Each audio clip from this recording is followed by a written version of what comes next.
خدا یسوع مسیح کے زندہ بابرکت اور جلالی نام میں آپ سب کو تحسین اور شکرانہ کا سلام۔ خدا سب کو بڑی برکت دے اور اپنے ہاتھ کے نیچے رکھے۔ ہم خدا کا شکر، خدا ان کی تعریف کرتے ہیں۔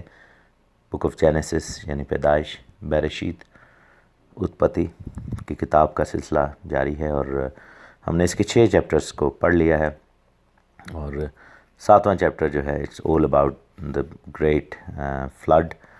جیسا میں نے پہلے بھی آپ کو بتایا تھا کہ اس فلڈ کا ذکر ہسٹری کی بکس میں ہے، نہ صرف بائبل میں بلکہ ہسٹری کی اور بکس میں بھی ہے، اور یعنی کہ یہ ورلڈ کا ایک ایسا ایونٹ ہے جسے کہ آؤٹ سائڈ دا بائبل بھی ریکارڈ کیا گیا ہے۔ مختلف مذاہب میں مختلف جو ہسٹوریکل بکس ہیں، میتھالوجیز ہیں، ان میں بھی ذکر ہے۔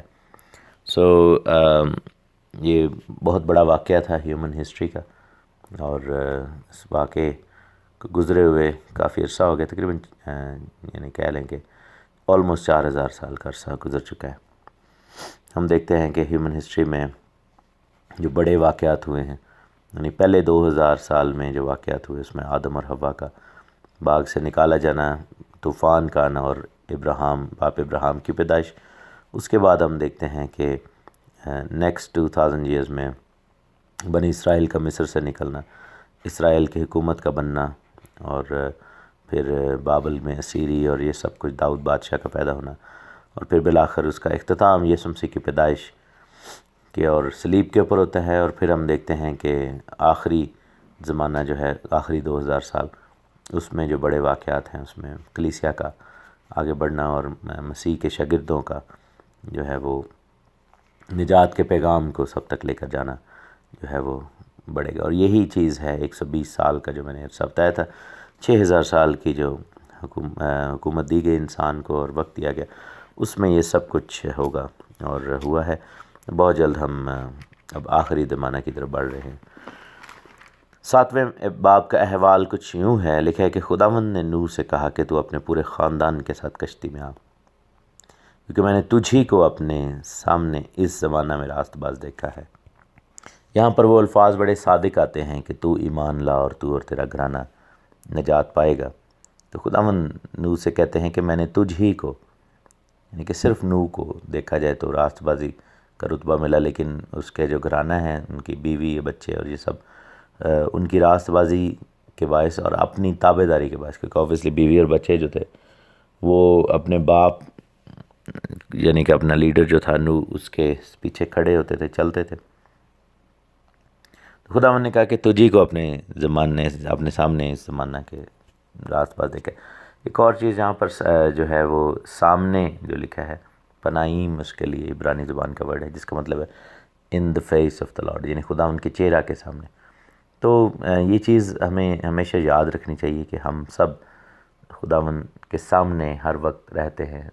اس زمانہ کے لوگ جو ہیں، جس زمانے کے بھی لوگ ہوں، ہم سب خداوند کے سامنے رہتے ہیں، اور خداوند ہم میں راست بازی دیکھنا چاہتا ہے۔ خداوند چاہتا ہے کہ ہم میں جو ہے وہ سچائی اور راست بازی نظر آئے، اور خداوند نے اس چیز کی گواہی دی۔ اور اگین وہاں پر جو لفظ اس زمانہ آیا ہے، وہ نوح کی گریٹنس کو، نوح کی صداقت کو، نوح کی جو عظمت ہے اس کو ظاہر کرتی ہے، کیونکہ نوح کا زمانہ جو تھا وہ بہت زیادہ خراب تھا۔ شاید آخری جو زمانہ ہمارا ہے وہ اس لیول پہ جا رہا ہے، لیکن I think the worst in the history اگر دیکھا جائے تو نوح کا زمانہ تھا۔ تو اس زمانہ میں راست باز ہونا ان اٹ سیلف جو ہے وہ بہت بڑی اچیومنٹ ہے۔ اس زمانہ میں جیسے آپ دیکھیں کہ سدوم اور عمورہ کے شہر میں گناہ سے دور رہنا ایک اچیومنٹ ہے، اور سادہ زندگی بسر کرنا۔ تو اسی طرح آپ دیکھیں کہ ہمارے دور میں بھی جو لوگ اس طرح کی جگہوں پہ رہتے ہیں، مثلا ہیویلی ریلیجس پاپولیشنز، یا اس طرح کے بہت ہی زیادہ سیکولر پاپولیشنز، اور ایسے زمانے جو بے راہ روی کا شکار ہیں، تو ان کے سامنے، ان کے ساتھ راست بازی میں چلنا، راست باز رہنا جو ہے وہ بڑا ہی زیادہ ایک اچیومنٹ ہے۔ خداوند نے کہا کہ کل پاک جانوروں میں سے 7 نر اور ان کی مادہ، اور ان میں سے جو پاک نہیں ہیں 2 نر اور ان کی مادہ اپنے ساتھ لے لینا۔ یعنی کہ جو جانور، مثلا اگر بھیڑیں ہیں تو وہ 14 بھیڑیں ہوں گی، جنہیں 7 نر اور 7 مادہ، اور اسی طرح 4 وہ دوسرے ہوں گے. تو وہاں پر خداوند نے کہا کہ پاک اور ناپاک جانوروں میں سے لینا، اور ہوا کے پرندوں میں سے بھی 7 نر اور مادہ لینا، تاکہ ان زمین پر ان کی نسل باقی رہے. یہ چیز یہاں پر ایک سمجھنے کی بڑی ضرورت ہے، کیونکہ یہاں پر پاک اور ناپاک جانوروں کی تفریق کی گئی ہے. یہ اس چیز کی علامت ہے کہ خدا نے نوح کو یہ سمجھ دی تھی، اور نوح سے پہلے کے لوگوں کو بھی اس چیز کی سمجھ تھی. یہ اور اس چیز کا ثبوت بھی ہے کہ نوح اور اس کا گھرانہ، یا آدم اور اس کا گھرانہ اگر دیکھا جائے تو وہ خداوند کی شریعت سے واقف تھے. کیونکہ جیسے میں پہلے بھی اپنی آڈیو میں اس کو بتا چکا ہوں کہ شریعت تو شروع سے ہی ہے. آپ یہ دیکھیں کہ باپ ابراہیم بھی شریعت پر چلتے تھے، باپ آدم بھی، اور حابل نے جب پہلے پھلوں کی قربانی اور فرسٹ فروٹس اور پلوٹھے بچے اور چربی کا ہدیہ، جو کہ عین شریعت کے موافق تھا، کہانت کی جو ضرورت تھی اس کے موافق تھا. پھر ہم دیکھتے ہیں دہ یکی لانا، روٹی اور مے کا لانا، ابراہیم اور ملک صدق کے بیچ میں جو ٹرانزیکشن ہوئی. اس کے بعد ہم دیکھتے ہیں کہ یعقوب کا یہ وعدہ کرنا کہ وہ دہ یکی دیں گے، جو کہ شریعت کی کہہ لیں کہ ریکوائرمنٹ تھی. اس کے علاوہ ہم دیکھتے ہیں کہ پاک اور ناپاک جانوروں کے حوالے سے، خون نہ کھانے کے حوالے سے، اور مردار نہ کھانے کے حوالے سے، یہ سب کچھ جو ہے یہ آگے جا کر ہم پڑھیں گے چیپٹر 9 میں بھی، چیپٹر 8 میں بھی. سو خداوند کا کلام ہمیں یہاں پر بڑا کلیئرلی بتاتا ہے کہ شریعت ان لوگوں کے پاس تھی. فرق کیا تھا؟ ان لوگوں کے پاس سینہ بسینہ وہ شریعت تھی، کیونکہ پیدائش کی کتاب میں جیسے میں نے پہلے بھی کہا ہے کہ خداوند ایک گھرانے کے ساتھ ڈیل کر رہا ہے، اٹس اسٹل اے فیملی.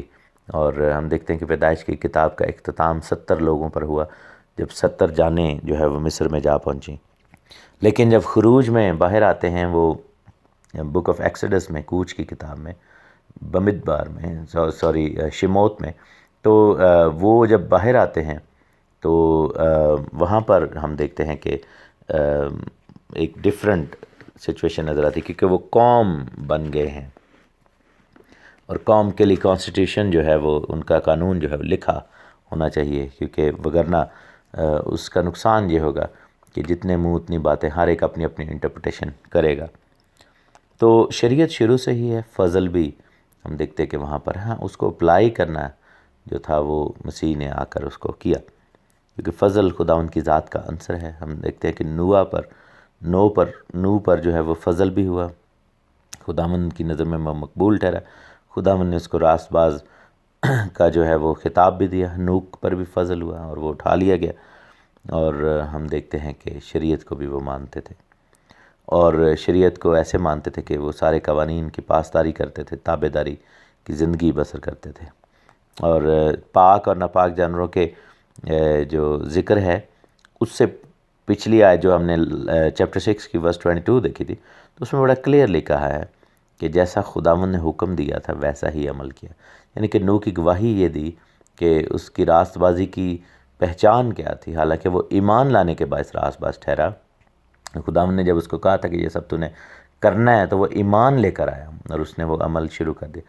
راست باز تو ایمان لانے کے سبب سے ٹھہر گیا، لیکن اس کے بعد اب دیکھتے ہیں کہ اس کی راست بازی پر مہر جو ہے وہ اس کے عمل سے ہوئی، اور یہاں پر ہم ایسا ہوتے ہوئے دیکھتے ہیں. پھر خداوند نے جو پاک اور ناپاک جانوروں کا جو جہاں پر ذکر کیا ہے، یہ بھی اس چیز کو ایریڈیکیٹ کر دیتا ہے، جو کہ آج کل کے دور میں لوگ کہتے ہیں کہ جی ہم کچھ بھی کھا سکتے ہیں. اور پطرس کی جو مثال دی، اور ہارون بھائی نے بڑا کلیئرلی اس چیز کو نبیوں کی کہانی میں بھی بتایا اور سمجھایا ہے. اور آپ میری بھی ویڈیوز دیکھ سکتے ہیں حرام اور حلال، پاک اور ناپاک کے حوالے سے. تو وہاں پر ذکر انسانوں کا ہو رہا تھا، جانوروں کا نہیں. وہ تمثیلاً وہ چادر آئی تھی، اس میں کسی طریقے سے بھی یا کسی طور سے بھی ایسا نہیں تھا کہ خدا جو ہے وہ یہ کہنا چاہ رہا ہے کہ اب تم حرام کھا سکتے ہو. اور پھر یہ بھی ہے کہ پاک جانوروں کی تعداد زیادہ کیوں چنیں گے؟ تاکہ وہ کھانے کے کام آئیں. اور آبویسلی آپ دیکھیں کہ سب ویجیٹیشن جو تھی، سبزیاں جو تھیں، وہ تباہ و برباد ہو گئی تھیں. اور ٹائم تو لگنا تھا، جب کیونکہ بیج وغیرہ اور یہ سب کچھ تو ساتھ لے کے وہ کشتی میں گئے تھے، لیکن اس کو اگانا اور یہ سب کچھ کرنا جو اس پہ تھوڑا ٹائم تو لگنا تھا. تو اس والے سے جانوروں کے خوراک کے والے سے بھی جانوروں کا ہونا بڑا ضروری تھا، اور یہ بھی ہے کہ جو پاک جانور ہیں ان کو نہ صرف گوشت کے حوالے سے بلکہ دودھ اور یہ سب چیزوں کے حوالے سے بھی ان کا ہونا ضروری تھا۔ اور پھر بہت سارے لوگ کہتے ہیں جی نوح کتنا کو کھانا لے کے گیا اور وہاں پہ، تو آپ یہ دیکھیں کہ جو پاک جانور ہیں ان کا دودھ اور ان کے جو ہے وہ مثلا دودھ وغیرہ ہے وہ بھی کھانے پینے کے کام آتا ہے، اور کشتی میں انہوں نے یوز کیا ہوگا۔ تو یہاں پر یہ بڑا کلیئرلی خداوند نے دکھایا ہے۔ ہوا کے پرندے کے بھی ساتھ ساتھ نر اور مادہ لیے گئے تاکہ پرندے جو ہیں وہ دوبارہ ہوا میں اڑ سکیں، اور ایک طرح سے دنیا کی دوبارہ پیدائش ہو رہی ہے یہاں پر۔ اس کو جینیسس آپ کہہ سکتے ہیں، اس کو ری برتھ آف دا ورلڈ کہہ سکتے ہیں۔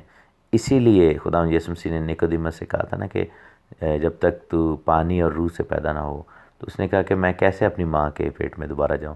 تو خداوند نے کہا تھا کہ تو اسرائیل کا استاد ہو کر ایسی باتیں کہتا ہے، تجھے تو کلام کی سمجھ ہے، تو پھر بھی تو ایسی بات کر رہا ہے۔ تو ہم دیکھتے ہیں کہ ری برتھ ہو رہی ہے، اور یہ طوفان جو ہے وہ بپتسمہ کا مشابہ ہے، اور بپتسمہ بھی ری برتھ ہوتی ہے، اور نئی پیدائش اس کو ہم کہتے ہیں۔ اور لکھا ہے کہ چوتھی آیت میں کہ 7 دن کے بعد زمین پر 40 دن اور 40 رات پانی برساؤں گا، اور ہر جاندار شے کو جسے میں نے بنایا زمین پر سے مٹا ڈالوں گا۔ سو جب یہ فائنل ٹچز ہو رہے ہیں، نوح نے کشتی بنا لی ہے، سب کچھ ہو گیا، اور 7 دن ان کو لگے سارا کچھ پیک اپ کرنے میں، اور سب کچھ جو ہے وہ سمیٹنے میں اور اس کشتی کے اندر جانے میں، اور طوفان جو ہے وہ آ گیا۔ اور اس میں بھی کافی تمثیل ہے، اگین 7 جو ہے وہ کاملیت کا عدد ہے، دیٹ شوز کہ نوح کو خداوند نے انف ٹائم دیا، بلکہ آگے جا کر ہم دیکھتے ہیں کہ نوح تھوڑا لگ رہا ہے کہ جیسے دکھی تھا ہمارا باپ، کیونکہ وہاں پر ایسے آیات کا پورٹرے کیا گیا کہ جیسے خداوند نے ان کو دھکا دے کے کشتی کے اندر جو ہے وہ داخل کیا، کیونکہ آپ دیکھیں کہ بالکل لاسٹ ڈے پر نوح اور یہ سب جو ہیں وہ جانور وغیرہ کشتی میں داخل ہوئے، اور آیت میں لکھا ہے کہ خداوند نے ان کے پیچھے سے دروازہ جو ہے وہ بند کیا، خداوند نے باہر سے دروازہ جو ہے وہ بند کر دیا۔ اور بات یہ ہے کہ باپ نوح کے دل میں بہت زیادہ رحم رہا ہوگا، لوگ جو ہیں پھر بھی نہیں مانے، اور آپ امیجن کریں کہ وہ وقت کیسا ہوگا، دروازے لوگ کھٹکھٹاتے ہوں گے کشتی کے۔ آپ اس کو اگر ویژولائز کرنا شروع کریں، کیونکہ کشتی جو ہے وہ بند ہو چکی ہے، اور ابھی بارش شروع ہو گئی ہے۔ ہو سکتا ہے کہ پہلے جب دن بارش ہوئی ہو یا 1-2 دن بارش ہوئی تو لوگوں نے نوٹس کیا ہو، کہتے ہوں گے ہاں یار بابا ٹھیک ہے سی بارش ہوگی، لیکن جب وہ کام بڑھنا شروع ہو گیا ہوگا، کشتی میں 2-2 3-3 4-4 فٹ پانی، تو لوگوں نے اس چیز کو تھوڑا سا فکر کی ہوگی، اور پھر آپ دیکھیں کہ ہفتہ جب ہو گیا ہوگا تو لوگ پریشان ہو گئے، کیونکہ تب تک کشتی شاید زمین پر ہی کھڑی رہی ہوگی، اور ہو سکتا ہے انہوں نے آ کر کشتی کو توڑنے کی کوشش کی ہو، کشتی پر حملے کرنے کی کوشش کی ہو، یا اندر گھسنے کی کوشش کی ہو، دروازہ کھولنے کی کوشش کی ہو، نوح کو آوازیں دی ہوں، برا بھلا بھی کہا ہو۔ تو بات یہ ہے کہ خداوند نے ان کو وہاں پر بچایا، اور بائبل بھی یہ بڑا کلیئرلی کہتی ہے، اگین جیسا لکھے کہ آخری زمانہ میں بھی نوح کے طوفان جیسا سما ہوگا، کہ وقت گزر جائے گا اور بہت سارے لوگ دروازہ کھٹکھٹائیں گے ان بیوقوف کمواریوں کی طرح، اور کہیں گے کہ آپ کھول دے، اور خدا ان کہے گا کہ میں تو تمہیں جانتا نہیں ہوں، دروازہ اب بند ہو چکا۔ تو یہاں پر خداوند نے یہ کیا ہے، اور خداوند نے لکھا ہے کہ میں 40 دن اور 40 رات پانی برساؤں گا، اور ہر جاندار شے کو جسے میں نے بنایا زمین پر سے مٹا ڈالوں گا۔ اور پھر 5ویں آیت میں پھر گواہی دی گئی، لکھا ہے کہ نوح نے وہ سب جیسا خداوند نے اسے حکم دیا تھا کیا۔ خداوند آپ سب کے ساتھ ہو، آپ بھی وہی کریں جیسا خداوند نے حکم دیا ہے، آمین، کیونکہ طوفان بہت جلد آنے والا ہے، آخری زمانے کا طوفان۔ گاڈ بلیس یو آل، آمین۔ خدا یسوع مسیح کے زندہ بابرکت اور جلالی نام میں آپ سب کو تحسین اور شکرانہ کا سلام۔ خدا آپ سب کو بڑی برکت دے۔ میں خدا کا شکر کرتا ہوں، خدا کی تعریف کرتا ہوں، اپنے مالک اپنے بادشاہ کو مبارک کہتا ہوں، کیونکہ وہ بھلا ہے، اس کی شفقت ابدی اور اس کی وفاداری پشت در پشت رہتی ہے۔ معافی کا بھی خواستگار ہوں کیونکہ گزشتہ 2 دنوں سے ڈیلی بریڈ کو پوسٹ نہیں کر سکا تھا.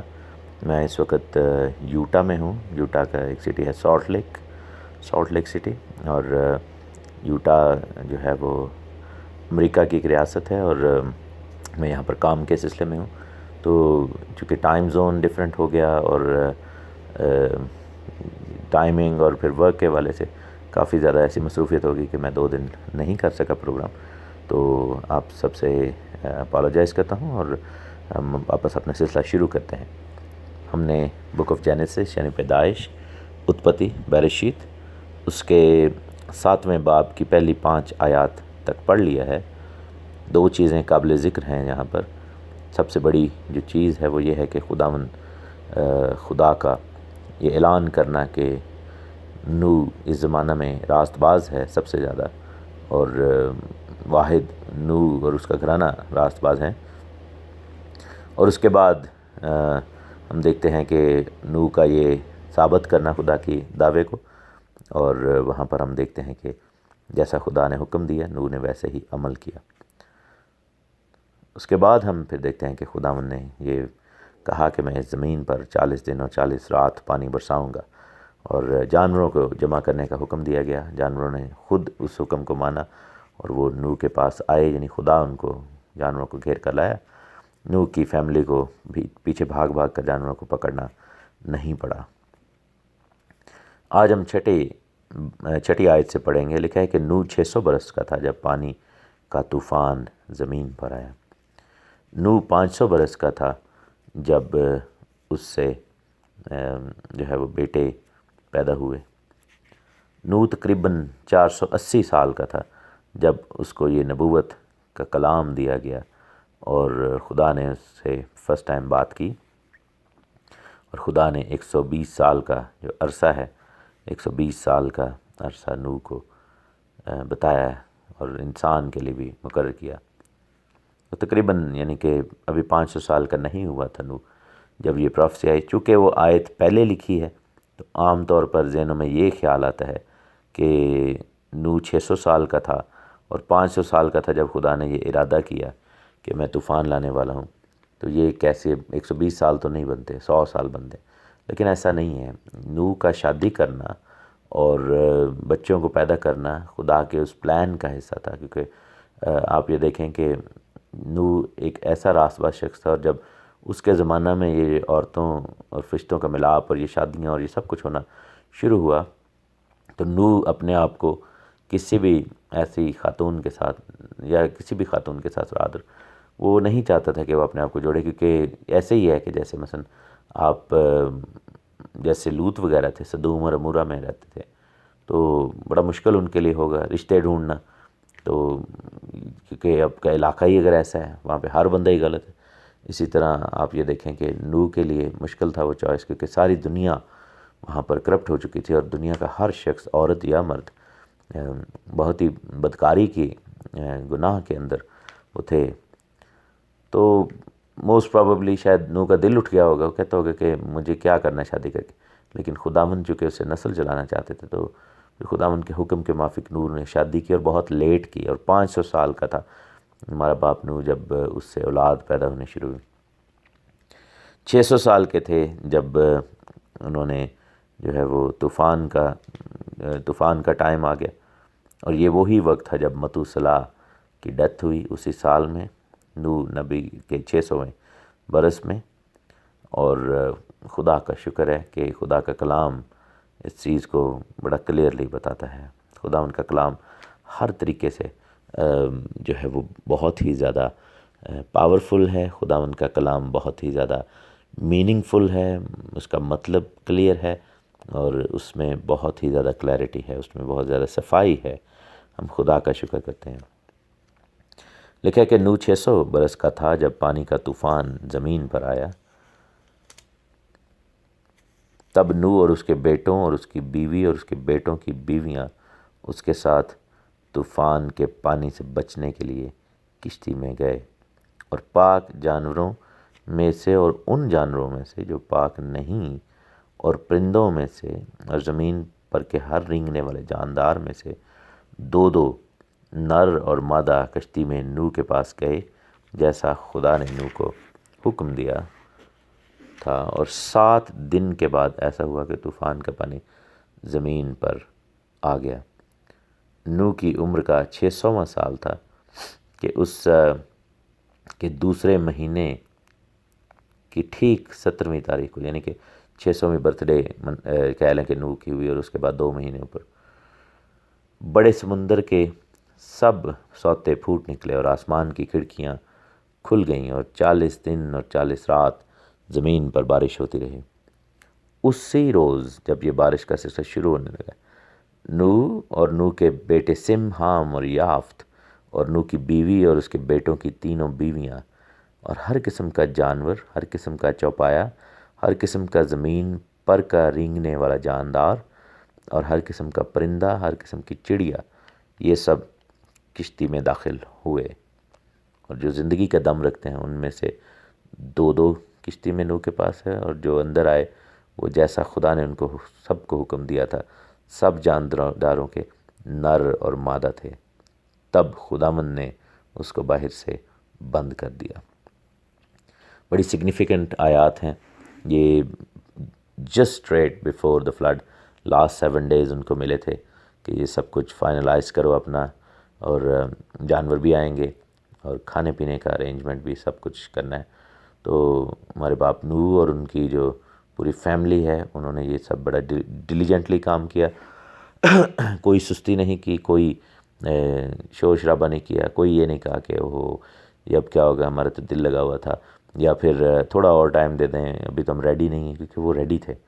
they were just ready، اور ان کو جو ہے خدا نے جیسا حکم دیا تھا ویسا ہی وہ کر رہے تھے۔ ان کے پاس ایک پلان تھا، ان کے پاس ایک منصوبہ تھا، اور وہ خدا کا دیا ہوا منصوبہ تھا۔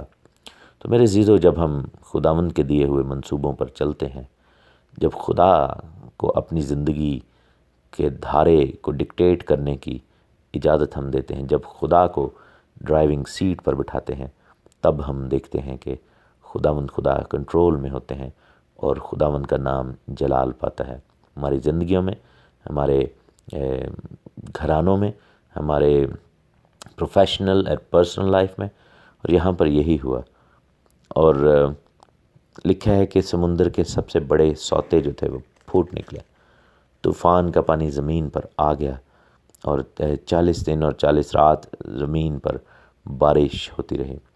لیکن لکھا ہے کہ ہر قسم کے جاندار جو ہے وہ اس سے پہلے کہ طوفان آتا وہ سب کشتی میں آئے۔ یہاں پر ایک چیز آپ یہ بھی دیکھیں کہ جانوروں میں دشمنی نہیں ہے، اینمٹی نہیں ہے اس وقت، یعنی کہ ایٹ لیسٹ ہو سکتا ہے پہلے ہو، تو جیسے ہی اوبویسلی باہر نکل آئے ہوں گے اپنا ادھر سے باغ عدن سے، تو ہو سکتا ہے ان میں وہ خصلتیں اور خصوصیات آ گئی ہوں جو کہ انسان کے گناہ کے باعث انسان میں بھی آ گئیں۔ تو جنگ اور لڑنا جھگڑنا اور ایک دوسرے کو کھا پی لینا، یہ سب چیزیں جو ہیں ہو سکتا ہے جانوروں میں اس وقت آئی ہوں، یا ہو سکتا ہے نہ آئی ہوں اس وقت، کیونکہ بائبل میں لکھا ہے کہ جو جانور تھے وہ بھی سبزی کھاتے تھے، اور سبزیاں ان کو دی گئی تھیں، شیر گھاس کھاتا تھا۔ اور شاید یہ ہے کہ جب وہاں سے نکلے ہوں گے باہر طوفان کے بعد کشتی میں سے، تو ان کے پاس کھانے کے لیے کچھ بھی نہیں تھا، تو دے مسٹ ہیو اسٹرگل۔ شاید اس کے بعد ان جانداروں کی نیچر میں یہ تبدیلیاں آئیں، لیکن یہ جو خدا کی بادشاہی کا ایک منظر ہے جو کہ یسایہ کی کتاب اس کے 11ویں باب میں لکھا ہے، وہ بڑا کلیئرلی ہمیں بتاتا ہے کہ خدا کی بادشاہی میں جب جاندار یا جانور ہوں گے وہ ایک دوسرے سے عداوت نہیں رکھیں گے۔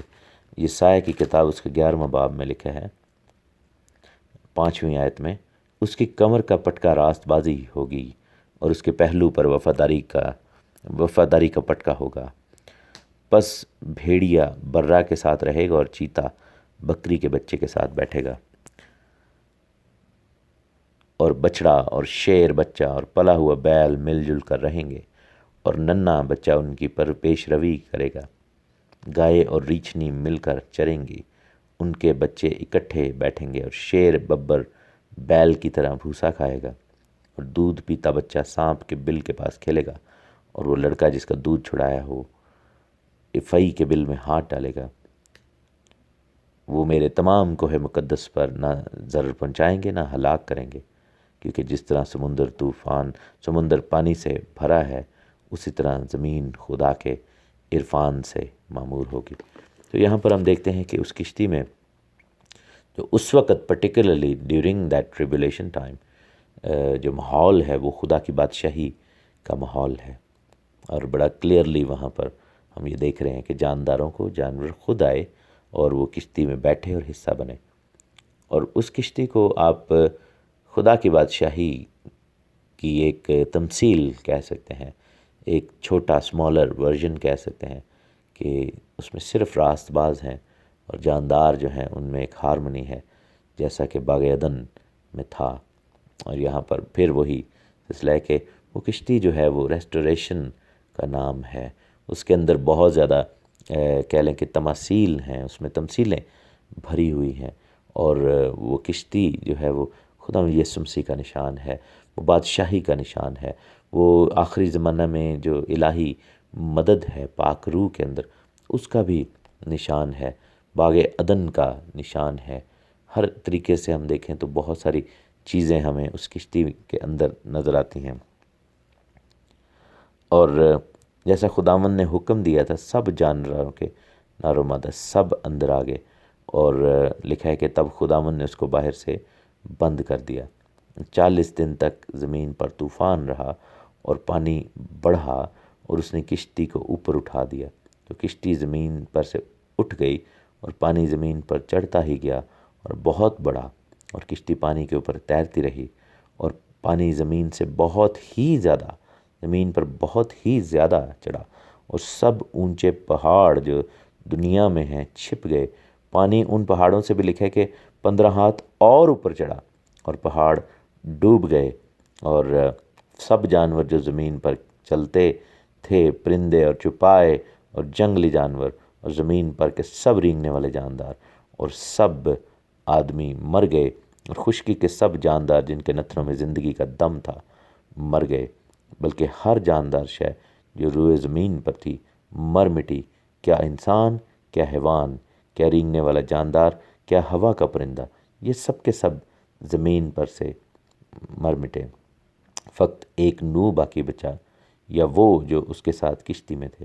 اور لکھے کہ پانی زمین پر 150 دن تک چڑھتا رہا۔ جو بارش ہے وہ 40 دن اور 40 رات ہوئی، اور طوفان جو ہے وہ 40 دن 40 رات رہا، لیکن پانی پھر بھی چڑھتا ہی رہا، اور 150 دن تک ایکچولی پانی اوپر چڑھا، جو کہ تقریباً کچھ مہینے بنتے ہیں۔ اور آپ یہ دیکھیں کہ 40 دن اور 40 رات جو ہے ایک مہینہ 10 دن بنتے ہیں، لیکن 150 جو دن ہیں کیونکہ سال میں 360 365 دن ہوتے ہیں، تو جسٹ شائے آف آپ یوں سمجھیں کہ تھوڑا سا 5 مہینے اور سم تھنگ اس طرح آپ کہہ سکتے ہیں، تو تقریباً 30 ڈیز کو اگر ہم ایک مہینہ ایگزیکٹ 30 ڈیز کا رکھیں تو تقریباً 5 مہینے تک یہ سب کچھ وہاں پر ہوا۔ ایک چیز یہاں پر ہم غور کر سکتے ہیں کہ خداوند کی طرف سے دیا گیا جو عذاب ہے، جو سزا ہے، اس سے کوئی بچ نہیں پائے گا۔ لیٹ سے کہ اگر کوئی شخص طوفان سے بھاگنا شروع ہوا، پہاڑوں کے دامن میں رہتا ہو، تو دیکھ رہا ہو کہ پانی چڑھ رہا ہے وہ پہاڑ ایسا سے وہ بھی اوپر چلا جاتا ہوگا اور پہاڑ کے اوپر بھی جا کے کھڑا ہو جائے، تو بائبل میں لکھا ہے کہ 15 ہاتھ اوپر چلا گیا پانی، اور بڑے سے بڑا جبار بھی اگر 15 ہاتھ جتنا بھی ہوتا وہ بھی وہاں پر ڈوب جاتا، اور وہ ڈوب گئے سارے۔ اور جو خداوند کی طرف سے بتایا گیا عذاب تھا، یہ سزا تھی، یہ ججمنٹ تھی، وہ آ کر رہی۔ اور میرے عزیزو، یہی آخری زمانہ کے اندر ہے کہ وہ زمین پر ججمنٹ آئے گی اور اس سے کوئی نہیں بچ سکے گا۔ پہاڑوں پر جو لوگ بھاگ جائیں گے، پہاڑوں کے اوپر کوئی بیٹھا ہوگا، سمندروں کے اندر چھپ جاؤ، کہیں پہ چلے جائیں گے، لیکن کوئی شخص بھی جو ہے وہ خدا کی طرف سے دی گئی اس سزا سے نہیں بچے گا۔ واحد وہ لوگ بچیں گے، جیسا لکھا ہے کہ صرف نوح اور اس کا گھرانہ جو راست بازی کی زندگی بسر کرتے تھے، جو خداوند کے ایمان میں اور اعمال کے مطابق خداوند کے ساتھ ساتھ چلتے تھے۔ میرے عزیزو، وہ پھر وقت ہم پر آ پہنچا ہے، دنیا پھر اسی دہانے پر آ کر کھڑی ہو گئی ہے، اور ہمیں کیا کرنا ہے؟ ہمیں وہی کرنا ہے جو نوح نے کیا۔ ہمیں خداوند کو الاؤ کرنا ہے کہ خداوند ہماری زندگی کو ڈکٹیٹ کرے، اپنے آپ کو توبہ کر کے بپتسمہ لے کر خداوند کے قدموں میں آ کر سبمٹ کرنا ہے، اور پھر اوبیڈینٹ لائف سٹائل کے ساتھ اپنی زندگی بسر کرنی ہے۔ خداوند آپ کے ساتھ ہو، آمین۔